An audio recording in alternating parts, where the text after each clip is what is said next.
2015. In the Sales of Goods Act 1979, sections 12, 13, 14 and 15, it stated that goods must be of merchantable quality, fit for purpose and as described. And then this is modified again in the Consumer Rights Act 1st of October 2015, section 19, subsection 3, where it again states the same thing. Things must be of merchantable quality, fit for their purpose and as described, because if they're not, then then there is a breach of contract. This is considered to be an implied condition, and if these things don't exist, then there is a breach of contract. You don't have to get a promissory note, you don't have to get a credit note. You can ask for a full refund and get your money back because the contract is breached and the contract is at an end. Terms may also be implied by the courts. Implied by the courts in terms of, as a matter of fact, when we buy something £50, we mean it's going to be £50 sterling and not £50 of potatoes.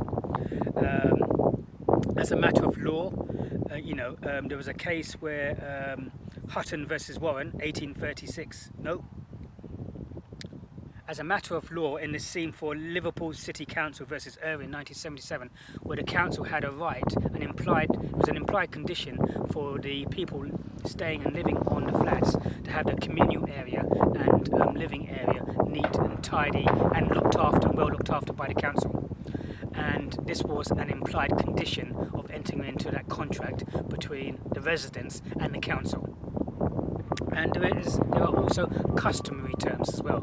Customary terms which may also be a material part to the contract, a condition, an implied condition. For example, in the bakery industry, as seen in Hutton versus Warren, 1836, we can see that in the bakery industry, a dozen is not 12, a dozen is 13. So if I order a dozen eggs, then I'm looking for 13. If you only bring me 12, then you are actually in breach. So these customary terms actually exist. So we've covered a lot in contract. I hope it's been helpful. So just to recap, we've covered offer, acceptance, consideration, capacity, legality and intent to create legal relations. In the offer, we've looked at the objective test, unilateral contracts, invitation to treat, revocation of an offer. Terms must be clear and definite. That's in the offer. Under acceptance, silence is not a form of acceptance, and we also look at the postal rule. Consideration.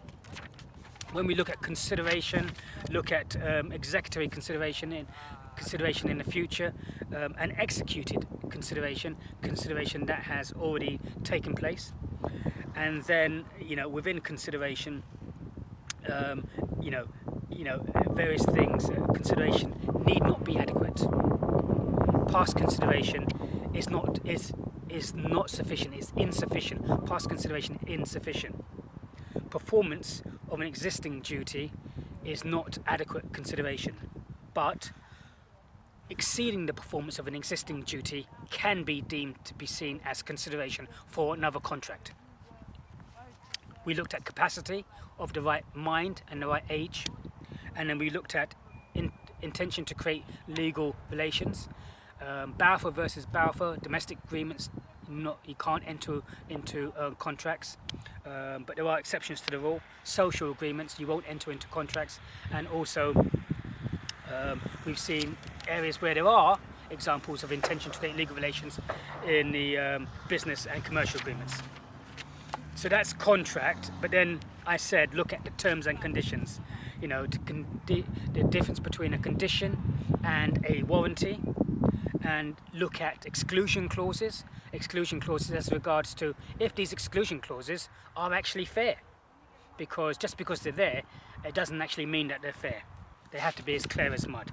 And then finally, the last part in terms of terms, which relates to the offer in terms of the terms and conditions, are the implied terms. Implied terms by statute as regards to goods being of fit for purpose, of merchantable quality and as described, and then implied by the courts, as a matter of fact, by the law and by custom.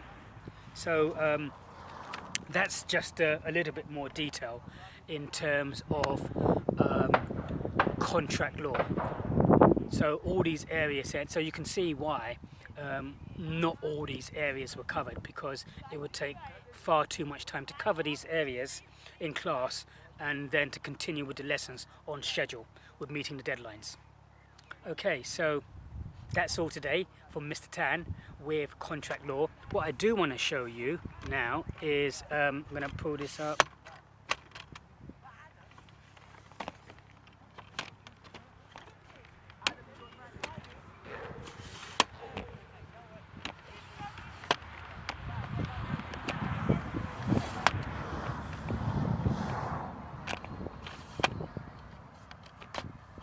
Just want to take you around here.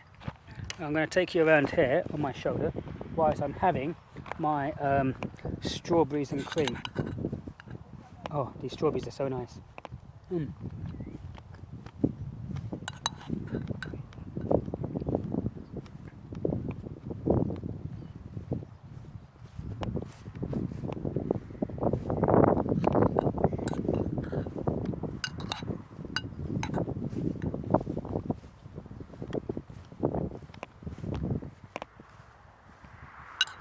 I love it down here. Driving there, such a nice place to come and relax.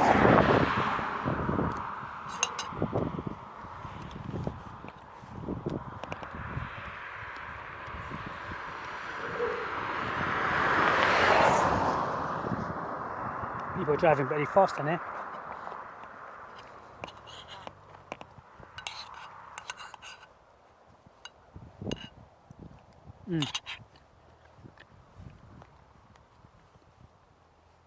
There's so many nice places to go walking down here. It's so nice.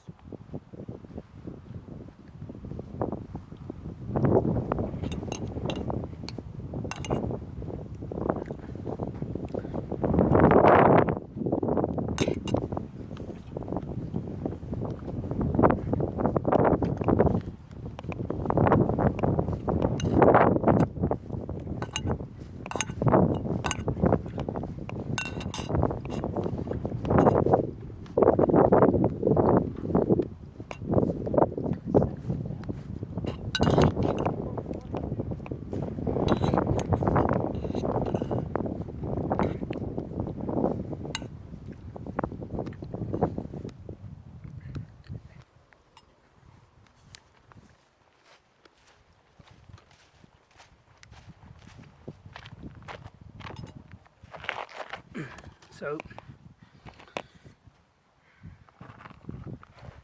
thank you for joining me today from Mr. T. I'll say goodbye until our next adventure.